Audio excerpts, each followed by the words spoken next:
gutuika deputy president ati gutuika Mugikuyu inde dia ciari guku ndingikimwari ya githugu giake ndi mucii ona ndingiari ya Gikuyu kwi kundu ndingigitwaru tondu makinjuria ri. I want to say the following.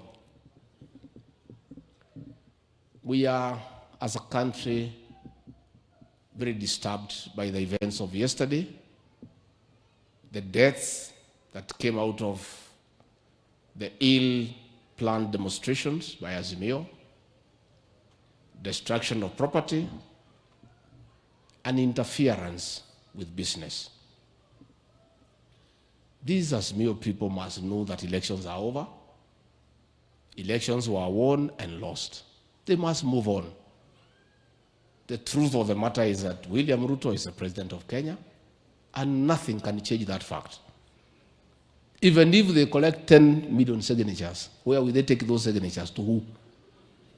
Matters elections are not decided by signatures. They are decided on the ballot.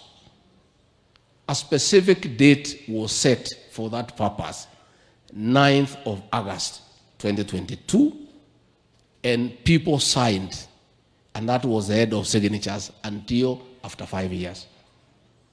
What they should be doing is preparing themselves for the next contest. And I want to say and tell the people of Kenya just to stay focused.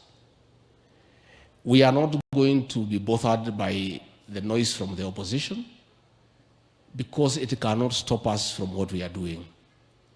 We have a plan. We have an MOU with the people of Kenya on tea, coffee, and milk reforms. We have given the Hustler Fund.